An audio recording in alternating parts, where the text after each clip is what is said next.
Bonjour, bienvenue dans cette vidéo. Si je vous dis que nous pourrions assister dans les dizaines d'années à venir, à l'avènement d'un nouvel empire français, est-ce que vous me croiriez? Alors oui, évidemment, ma question est un petit peu provocatrice. Et il est clair que la France ne regagnera pas de sa superbe avec François Hollande, avec Nicolas Sarkozy, avec Marine Le Pen, avec tous ceux qui sont dans le paysage politique français depuis maintenant plus de 30 ou 40 ans et qui ne sont obsédés que par une seule chose, c'est la préservation de leurs intérêts. Mais à côté de ça, vous avez un pays, un fantastique pays, qui dispose de ressources absolument exceptionnelles. Et si nous savons maximiser ces ressources, si nous savons nous en servir, eh bien oui, la France peut rayonner, et peut même rayonner massivement, au point de devenir une puissance dominante dans l'Occident tel qu'il va se définir ou se redéfinir dans les prochaines décennies. La France, c'est évidemment une géographie. Alors ça paraît peut-être évident, mais c'est une géographie absolument exceptionnelle, qui fait de nous la deuxième agriculture du monde. Ce n'est pas rien.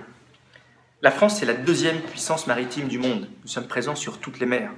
Nous avons une présence très significative dans l'océan Pacifique, notamment à travers la Polynésie française. La France, c'est une langue. Alors oui, vous allez me dire, oui, effectivement, le français, mais en quoi le français est-il différent des autres?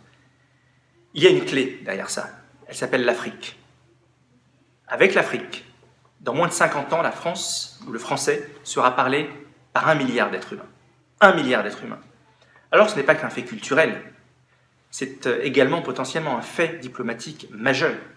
1 milliard d'êtres humains qui parlent français dans le monde, ce n'est pas rien. Et ça a incontestablement un impact. Et c'est également un impact économique, parce qu'on sait que quand on partage la même langue, on est beaucoup plus enclin à travailler ensemble. Et quand l'Afrique se réveillera, si la France peut se positionner comme un partenaire de référence, eh bien nous pourrions absolument faire des étincelles. La France, c'est une culture de l'innovation et de l'entrepreneuriat. Il se crée déjà aujourd'hui plus d'entreprises en France qu'aux États-Unis ou qu'au Brésil. La France, c'est 1 million d'auto-entrepreneurs qui sont une énergie en puissance pour créer de nouvelles choses.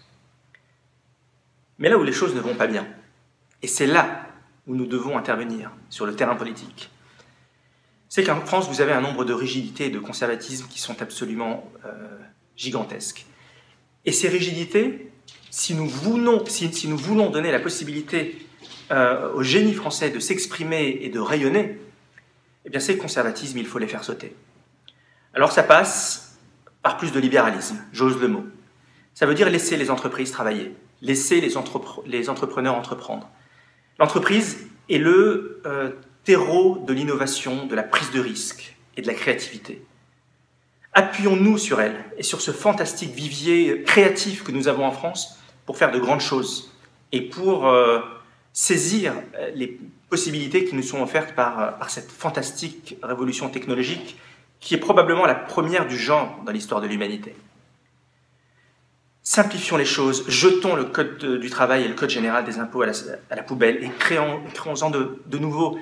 Tout doit être repensé, tout. Vous savez, je voyage souvent à l'étranger et je rencontre des chercheurs, des entrepreneurs, des innovateurs et je leur pose la question suivante. Je leur dis, si vous mettez de côté toute considération fiscale et toute considération sociale, dans quel pays vous rêveriez d'habiter et de travailler? Tous vous répondront la France.